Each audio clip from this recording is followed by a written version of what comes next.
habilitado la función de compartir pantallas de los participantes. Y yo ahí estoy incluido. Listo, está ya lo puse. Ok, gracias.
Vamos a esperar a que lleguen más para poder empezar. Ahorita van 13 los que han llegado.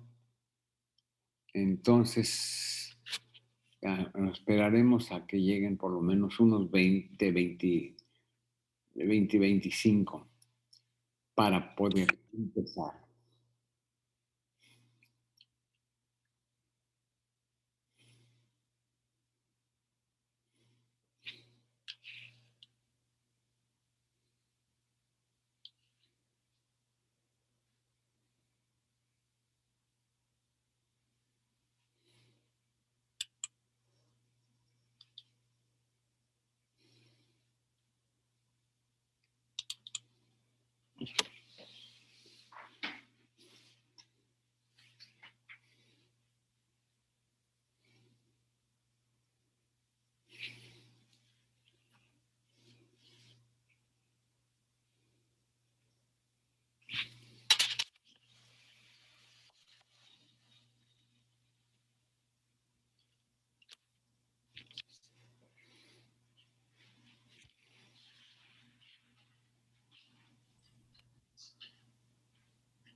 Bueno, buenos días, ¿cómo están ustedes?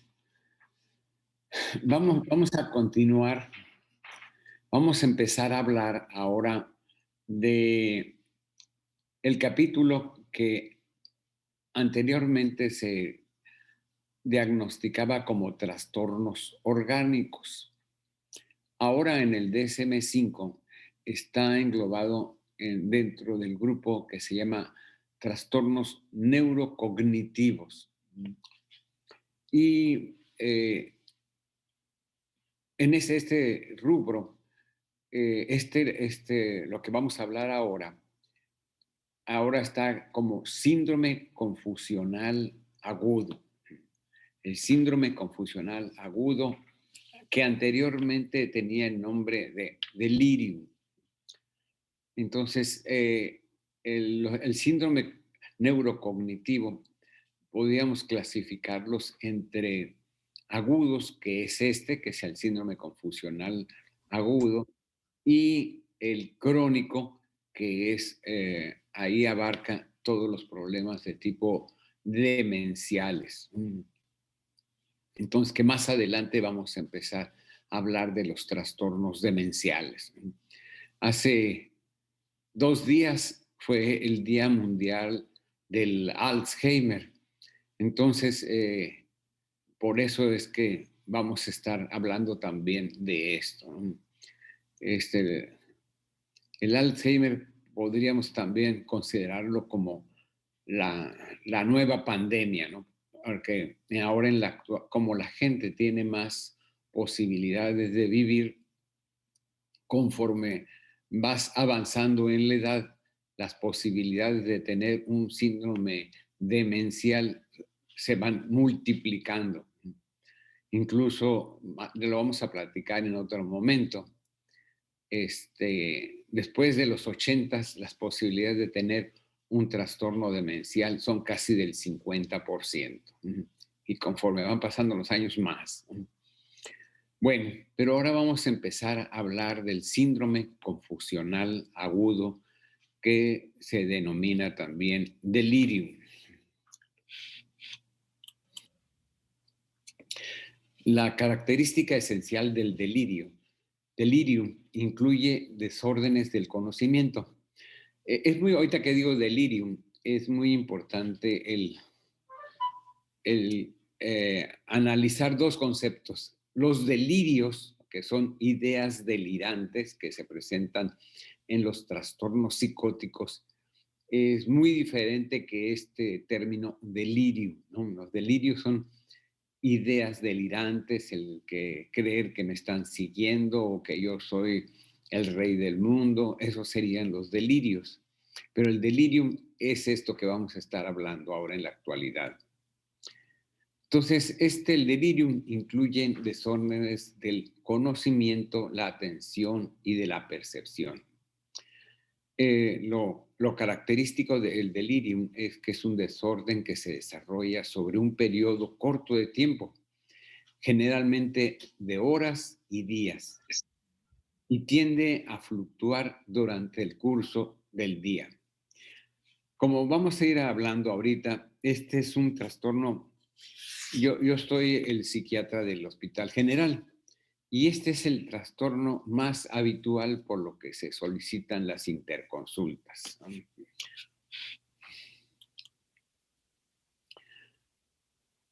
También, dependiendo de la etiología, el delirium se puede asociar con varias anormalidades neurológicas muy no específicas, no muy bien definidas, tales como temblor, mioclonus, también cambios en el tono muscular, nistagmos, ataxia. eh, Esto puede ser cuando el delirium es debido a la intoxicación por medicamentos, puede haber signos cerebelosos, hiperreflexia generalizada, o también se puede ver en la intoxicación por litio, ¿no? O también en la parálisis del nervio craneal que ocurre en la encefalopatía de Wernicke, ¿no? Entonces, se puede presentar estos síntomas neurológicos, ¿no? Entonces, este desorden del conocimiento, en otras palabras, reduce la claridad del conocimiento del ambiente, ¿no? Por eso se llama síndrome confusional, ¿no?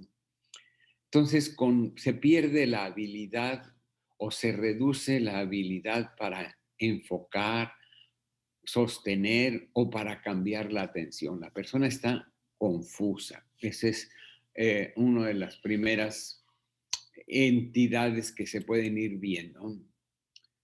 También puede haber un cambio en el conocimiento, tal como déficit de la memoria, desorientación, desórdenes del lenguaje o el desarrollar un desorden perceptual que no es justificado por un problema de demencia, ¿no?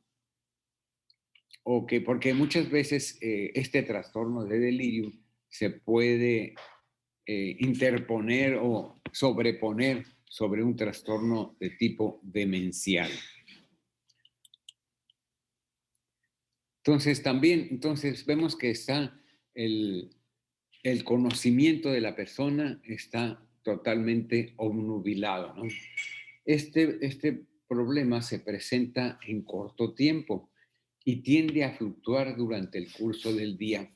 Esto es muy interesante en los hospitales cuando te solicitan una interconsulta para un delirium.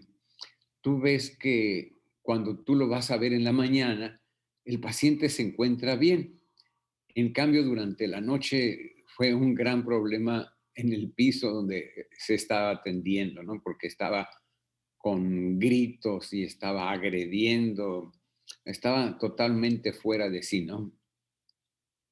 Entonces, en la mañana está bien. Entonces, casi siempre el delirium se exacerba o se presenta más durante las tardes o al empezar a anochecer, ¿no? Y se caracteriza por una decadencia repentina y significativa del nivel previo de funcionamiento. Y también volvemos a que repentina decadencia del nivel de funcionamiento no se debe justificar por un estado demencial, ¿no?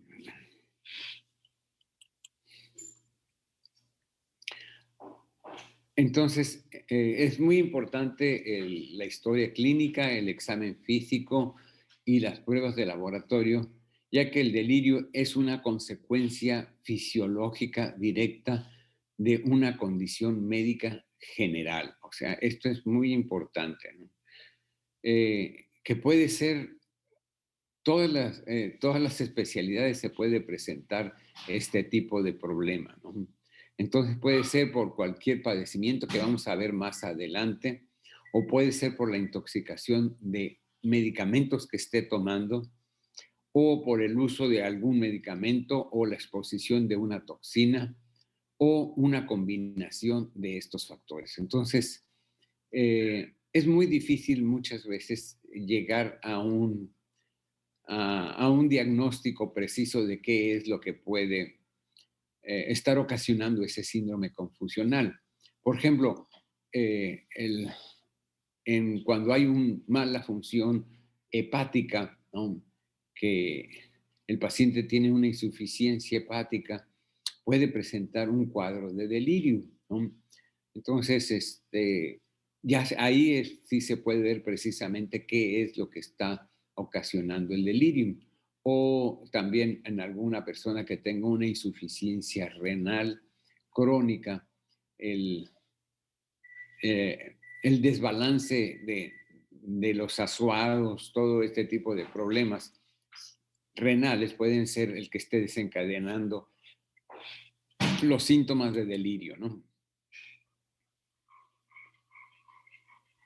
Entonces, el desorden de conocimiento puede ser manifestado por una reducción de la claridad o el conocimiento del ambiente, que es, es mucho más superficial que el estupor y el coma, ¿no? O sea, la paciente o el paciente están despiertos, ¿no?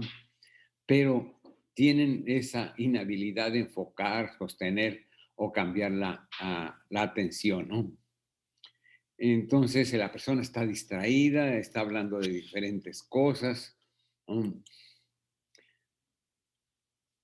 Entonces también esta decadencia del conocimiento se va acompañado con trastornos en áreas como deterioro de la memoria, la desorientación, desórdenes del lenguaje. El deterioro de la memoria es muy común y se evidencia principalmente por problemas de la memoria reciente. La desorientación se manifiesta porque existe una desorientación principalmente para el tiempo. La persona puede confundir que si es mañana o es de noche o el lugar donde se encuentra, ¿no? Mm, muchas veces las personas no saben que se encuentran en un hospital, ¿no? O desconocen a otras personas que son sus propios familiares, los llegan a desconocer, ¿no? Incluso pueden llegar a tener un desconocimiento de sí mismos, pero esto es una cosa rara, ¿no? O sea, decir, ¿quién soy yo? Es difícil que el clínico valore completamente la función del conocimiento porque el paciente está poco atento y no se puede hacer una buena exploración, ¿no? Es muy importante que el médico tenga información tanto de la historia clínica como del personal médico, de enfermería, u otros informantes, particularmente los miembros de la familia.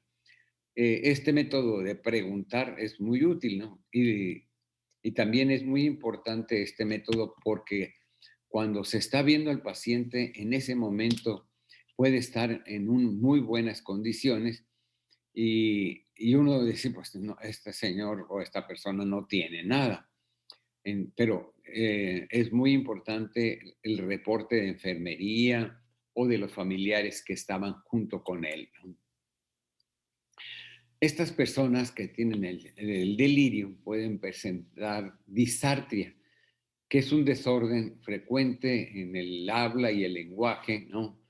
También pueden presentar la disnomia, entonces que muchas veces no reconocen qué, qué significado tienen las palabras que se le están diciendo, ¿no? O la poca habilidad para denominar objetos. También pueden tener disgrafia, ¿no? O una fascia que puede ser franca, ¿no? En estas personas. Este desorden puede tener problemas de tipo perceptual, principalmente alterado, incluyendo malas interpretaciones, que son las ilusiones o presentar alucinaciones. El paciente puede ver al enfermero, ¿no? O puede ver que las soluciones intravenosas se están mezclando, o pensar que el enfermero es una persona que trata de envenenarlo, ¿no? Y también puede tener una mala interpretación pensando que los dobleces de la ropa de la cama parezcan objetos como si fueran animales, ¿no?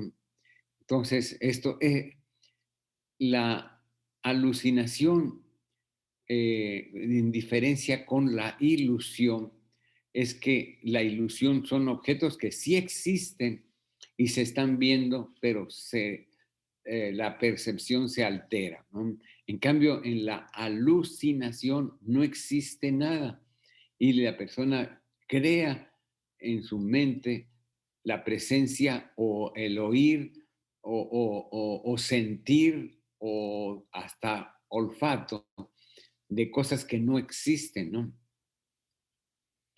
Entonces, por ejemplo, la persona puede en algún momento sentir que, primero, está desorientado, que no está en el hospital y que hay personas que lo están siguiendo. Siempre hay a veces sensaciones de ideas delirantes, ¿no? De que se le está haciendo daño. Entonces, pero la persona puede ver muchas gentes que están a su alrededor y esto sería una alucinación.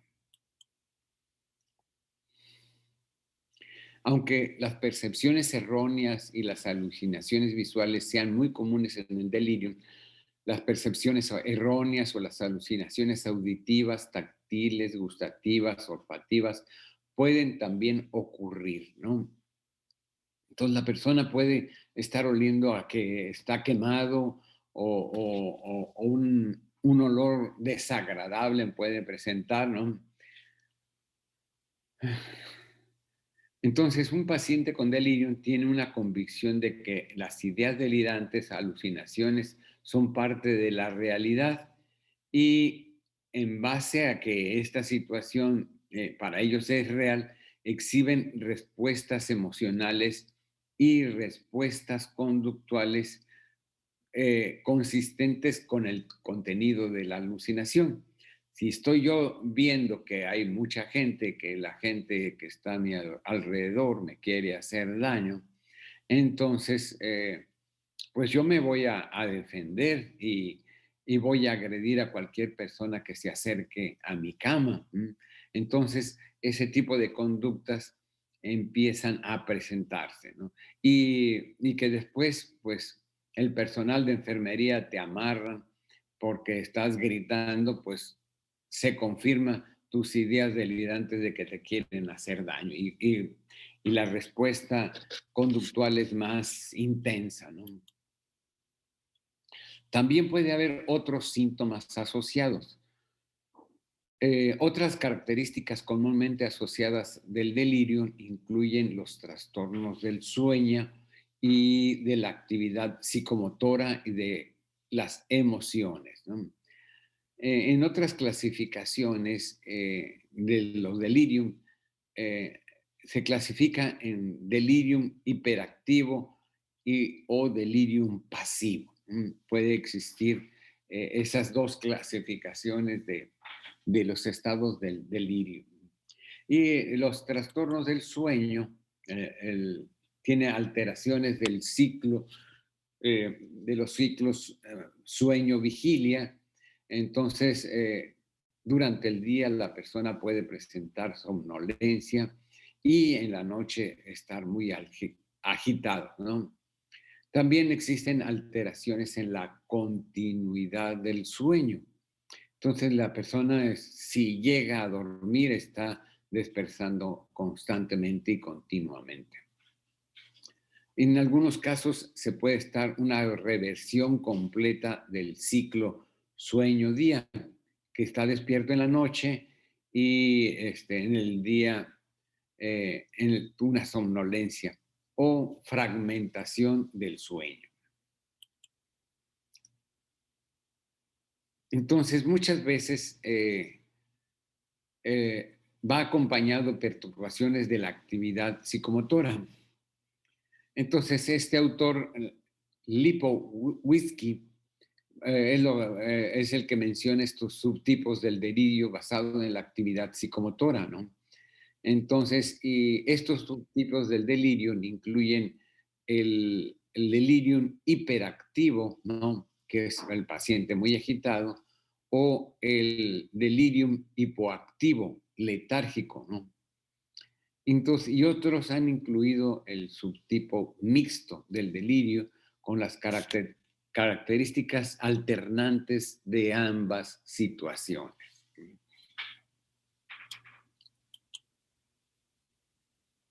La forma hiperactiva más a menudo es caracterizada por alucinaciones, alteraciones de la conducta, por agitación, por desorientación, mientras que la forma hipoactiva está caracterizada por confusión y sedación. Lo hipoactivo tiene menos alucinaciones, ¿no? Y menos alteraciones de la conducta y menos ideas delirantes. Los niveles comparables del deterioro del conocimiento se han observado en ambos tipos de subtipos de delirium, ¿no? Las personas que tienen delirium exhiben trastornos emocionales, tales como presentar mucha ansiedad, temor, ¿no? Como que algo va a pasar, se deprimen muy fácilmente, pueden tener cuadros de cólera o cuadros de euforia o otra situación que es apatía. También puede haber una situación que se denomina labilidad afectiva, con cambios rápidos e imprevisibles de un estado emocional a otro. Entonces, todo está, como ven, a todos los niveles del funcionamiento mental se encuentran alterados dentro del delirio. El diagnóstico diferencial, ¿no? El punto más común en el diagnóstico diferencial es si esta persona tiene demencia antes de haber presentado el delirio, ¿no? O tiene solamente el delirio solo, ¿no? Tiene un delirio sobrepuesto sobre una demencia preexistente.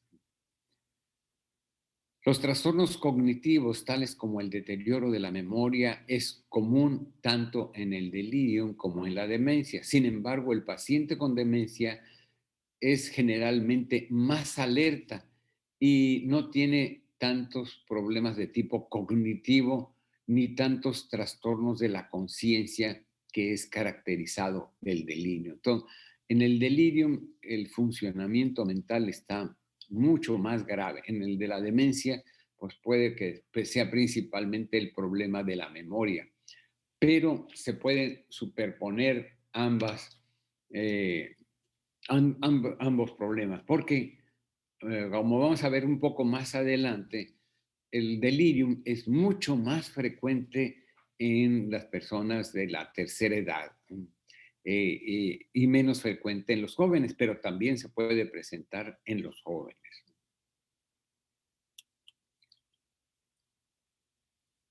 También, como parte del diagnóstico diferencial, el comienzo temporal de los síntomas de déficit de cognitivo y el curso y la reversibilidad en el tiempo son muy útiles para distinguir entre un delirium y una demencia, ¿no?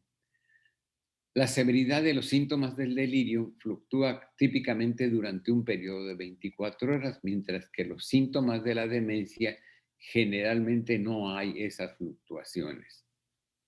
También la información de los registros médicos, como la de los cuidadores y los miembros de la familia, es útil en determinar si una demencia era presente antes del comienzo del delirio. Entonces, la frecuencia y curso de esta enfermedad. En las personas hospitalizadas, la frecuencia del delirio se encuentra entre el 10 al 40% de los pacientes. Entonces, es casi, en algunos casos, la mitad de los pacientes van a tener un cuadro de delirio, la mitad de los pacientes. Por ejemplo, ahí en el hospital, en el lugar donde hay más cuadros de delirio, es el servicio de ortopedia.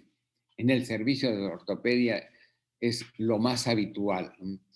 Es el caso así más típico es una persona de la tercera edad que sufrió fractura de cadera por una caída y que durante el tiempo que está hospitalizada empieza a presentar todo el cuadro de un delirio. Entonces, que no quiere permanecer en la cama a pesar de tener la fractura. Es muy frecuente ese tipo de interconsulta, ¿no? También existe en el 25% de los pacientes hospitalizados por cáncer, ¿no? Es otro tipo de situación. También el 50% de los pacientes postoperados pueden presentar un cuadro de delirio, ¿no? Y hasta 1,80% de los pacientes con enfermedades terminales, particularmente cuando hay una cirugía cardiovascular o, como les decía, cirugía de cadera o un trasplante, o los pacientes que se encuentran en diálisis, ¿no? En hemodiálisis o diálisis peritoneal pueden presentarlo, o los pacientes con quemaduras, ¿no? O pacientes que tienen alguna lesión del sistema nervioso central, como un evento vascular cerebral o un traumatismo cráneoencefálico.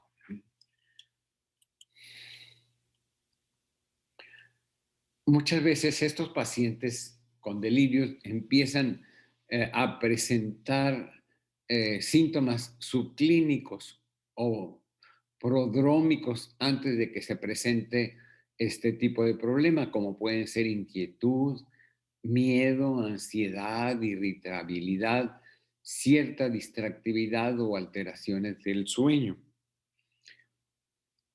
en algunos días antes de que se vaya a presentar en pleno el cuadro. Entonces es muy importante el que se tenga en mente como médico al pasar las visitas la posibilidad de que estén empezando estos síntomas prodrómicos, ¿no?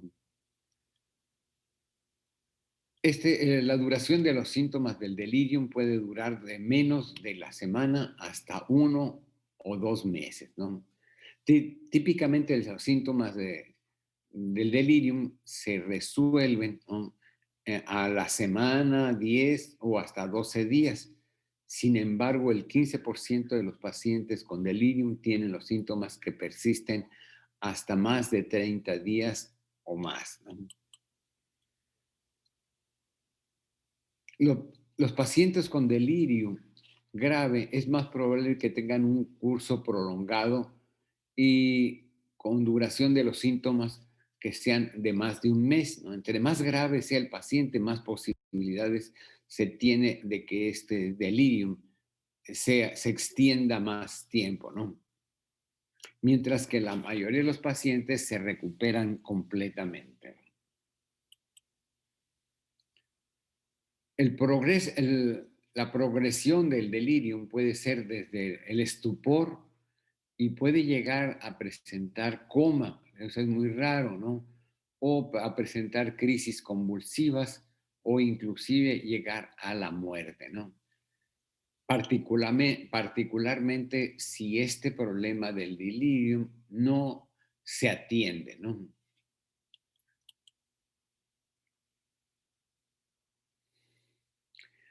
Los pacientes que se recuperan del delirium pueden, aunque estén ya completamente bien o tengan, queda a veces un déficit persistente del conocimiento, ¿no?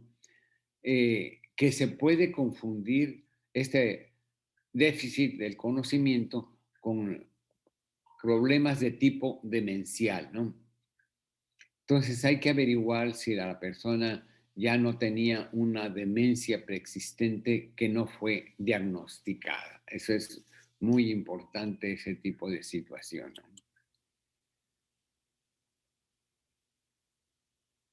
Entonces, los pacientes que están enfermos, particularmente los más graves, si tienen delirium, existe un mayor riesgo de que la enfermedad sea más grave, ¿no? Y pueden complicarse con el delirium situaciones como úlceras de decúbito, neumonías o con la tendencia a hospitalizaciones prolongadas. También el que se presente el delirio, el enfermo se asocia con una mayor mortalidad, ¿no? Entonces, los pacientes que desarrollan delirium durante una hospitalización han sido estimados en tener de un 22 a 76% de posibilidades de fallecer durante esa hospitalización. O sea, el que se presente este cuadro que es el delirium, las posibilidades de morirse están aumentadas, ¿no? También los pacientes que desarrollan delirium durante la hospitalización también tienen una tasa muy alta de la muerte durante los meses de alta subsiguientes, ¿no? Porque eso habla de que su padecimiento ha sido grave, ¿no? El que haya presentado el cuadro de delirium. Entonces, hay un estudio en donde dice que hasta el 25% de los pacientes con delirio mueren dentro de 6 meses siguientes a que fueron hospitalizados, ¿no? Entonces, vamos a ver qué es lo que puede provocar un estado de delirio, ¿no? Como les decía anteriormente, casi no hay especialidad dentro de la medicina que no tenga que ver con un cuadro de delirio. Por ejemplo, los pacientes que tienen algún problema en sistema nervioso central, que hayan tenido un traumatismo cráneoencefálico, o pacientes que tienen epilepsia o en los estados postictales, ¿no? O que tengan una enfermedad vascular o una encefalopatía hipertensiva o alguna enfermedad degenerativa como la esclerosis múltiple, ¿no? Entonces, todo esto, todas estas situaciones de tipo neurológica pueden ocasionar o pueden los pacientes presentar estados del delirio. En- Dentro de los trastornos metabólicos, pues la insuficiencia renal, la uremia, la insuficiencia hepática, la anemia, ahora en situaciones como en la actualidad, con el problema de las neumonías que se presenta en el COVID, pues la hipoxia, ¿no? Pacientes que que están usando insulina y que se les pasa la mano con la insulina, que pueden tener cuadros de hipoglicemia. También algunas endocrinopatías ¿no? Algún desorden hidroelectrolítico en personas que presentan, por ejemplo, shock de calor, ¿no? Que tienen un desorden hidroelectrolítico, pueden presentar este cuadro, o trastorno de tipo ácido básico. Dentro de los trastornos cardiovasculares, pues también está el infarto, la insuficiencia cardíaca congestiva, arritmias cardíacas, el shock cardíaco o la insuficiencia respiratoria. Esto también puede ocasionar que la persona tenga un cuadro de delirio, ¿no? Enfermedades sistémicas como la intoxicación por sustancias o el síndrome de abstinencia a alguna sustancia o las infecciones, un cuadro severo de infeccioso, eh, las paraneoplasias, ¿no? Eh, pueden ser ocasionantes de esto, o un trauma generalizado, no craneano, sino en el organismo puede ocasionar esto, ¿no? También la deprivación sensorial puede haber este tipo de problema, ¿no? También en estados postoperatorios. Es muy frecuente que los pacientes, como consecuencia del tipo de anestésico que se le esté dando, vayan a presentar este tipo de trastorno confusional. Yo he visto, no lo tengo documentado, ni he visto algún artículo, pero existen muchos pacientes que después que son de la tercera edad, que después de una intervención quirúrgica, que tienen anestesia general, eh, la anestesia general puede desencadenante de un cuadro de tipo demencial, que a partir de esa cirugía, de esa anestesia, el paciente empieza poco a poco a desarrollar un estado como demencial. Bueno, el- la causa o motivo de que se presenta este problema eh, realmente es un mal funcionamiento del cerebro en forma generalizada. O sea, no hay una zona específica del encéfalo que diga, se está alterando esta parte, sino es una disfunción generalizada del cerebro y que eso es lo que está ocasionando este cuadro del delirium. Ahora, el tratamiento. El tratamiento de este problema, pues lo que dicen la mayor parte de los libros es que es el resolver el problema que está desencadenando este problema, ¿no? Si hay una edema cerebral, pues intentar ah, disminuir el edema cerebral, o si hay una alteración eh, de tipo metabólica, pues corregir la situación metabólica.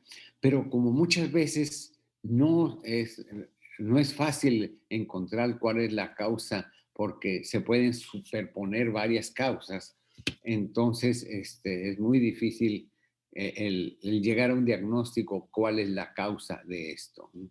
Por ejemplo, una persona que tenga una insuficiencia hepática, pues muchas veces ya con tratamiento para disminuir la retención de metabolitos, todo esto puede mejorar. Ahora, desde el punto de vista psiquiátrico, el tratamiento o coadyuvante para este tipo de problema es el uso de antipsicóticos, ¿no? El uso de antipsicóticos se observa que existe una mejoría de estos pacientes, a pesar de tener los otros problemas de tipo orgánico, ¿no?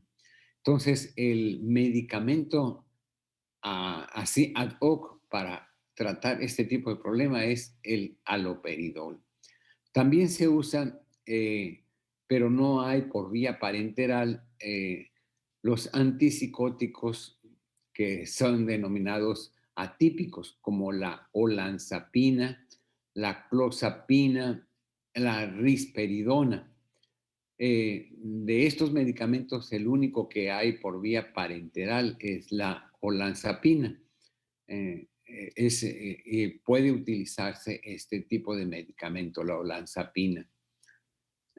Es muy importante eh, el no tenerle miedo a utilizar este tipo de medicamentos, porque las personas lo consideran que son drogas o que los propios médicos entonces se resisten a usar ese tipo de medicamentos o lo dan en dosis insuficientes, ¿no?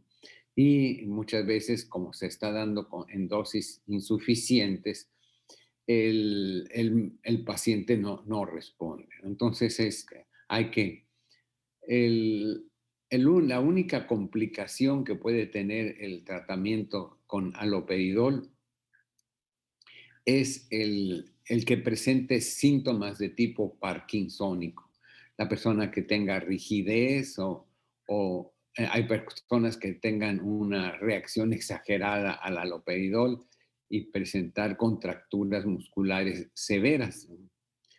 Más adelante les voy a platicar de un problema que hay con el uso de los neurolépticos, que es el síndrome neuroléptico maligno.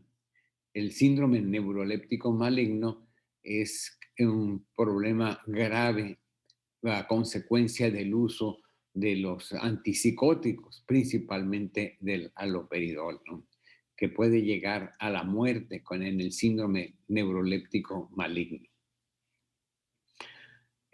También es muy importante el cuidado del paciente, ¿no? Eso es muy importante, el que haya personas que están cerca de él, que se le diga qué día es, que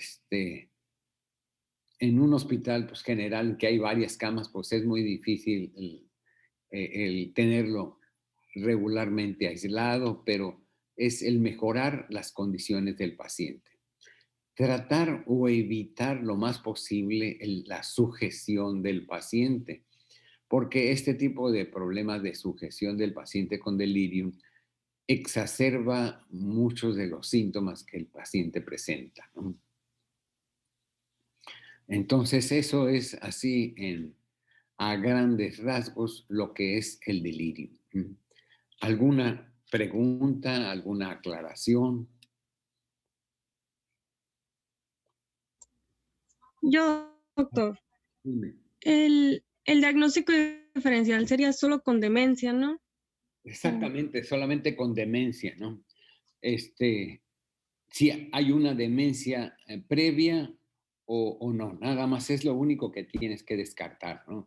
El, el diagnóstico relativamente es fácil, ¿no? Porque tú ves al paciente que un día estaba bien y al otro día está casi, como dirían, así casi como loco, gritando ahí en el hospital, queriéndose salir, quitándose la venoclisis, ¿no? Y después de un día que estaba bien el paciente, ¿no?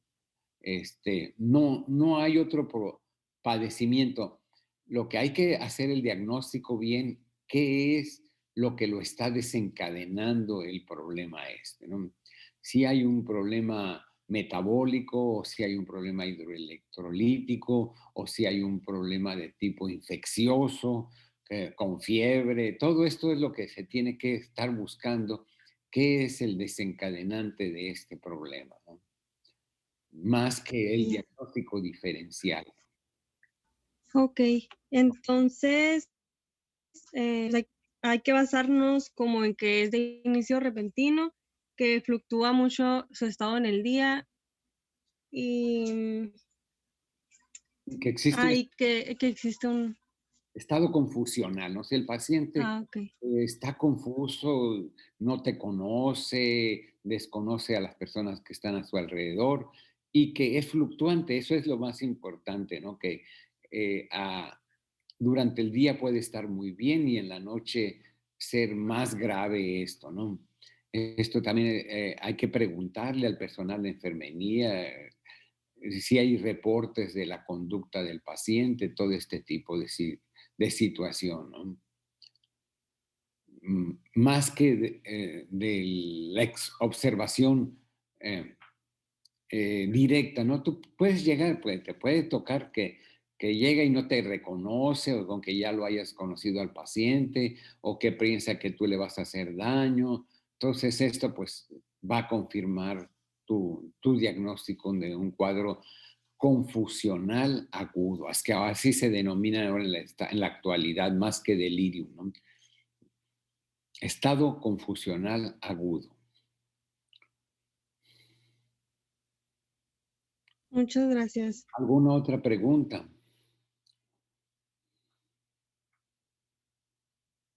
Todos entendieron perfecto. Oigan, ayer estaba viendo con el otro grupo, a ver si me pueden ustedes orientar para hacer un pequeño examen. Para hacer examen, en el otro grupo me decían acerca de, en el Google, ahí hay una forma para hacerle preguntas a ustedes y que ustedes me las regresaran, por medio del Google exámenes. ¿Ustedes qué saben de esto? No sé, Pues está relativamente sencillo aplicar exámenes por ahí. pero para mí no. Bueno, pero, o sea, si gusta yo le puedo ayudar. O Bueno, igual, para que nos pusiéramos de acuerdo, a ver, o mandarme un videíto o los pasos que tengo que seguir y después ponernos en contacto para ver cómo lo puedo utilizar. sí En- está bien, Entonces me voy a poner después más adelante en contacto contigo. sí para- está bien. ¿Se lo mando por WhatsApp o por correo o usted me dice ya después? Pues por los dos medios, si puedes, Ah, por está bien. WhatsApp, y si no lo puedo abrir ahí, mándamelo por correo. Sí Ah, sabes mi correo, ¿verdad? Sí, ya me sí, lo sí lo mandaste en tengo. la lista. Sí, Bueno, entonces estamos en contacto. ¿Mm? Ya estuve viendo ya la lista, ahí a ver, si un día voy a traer la lista y les paso lista a todos. Mm, Bueno, pues nos estamos viendo, ¿eh? Nos vemos la próxima semana. gracias, doctor. Hasta luego. Gracias, Doc. Hasta luego. Gracias. Adiós.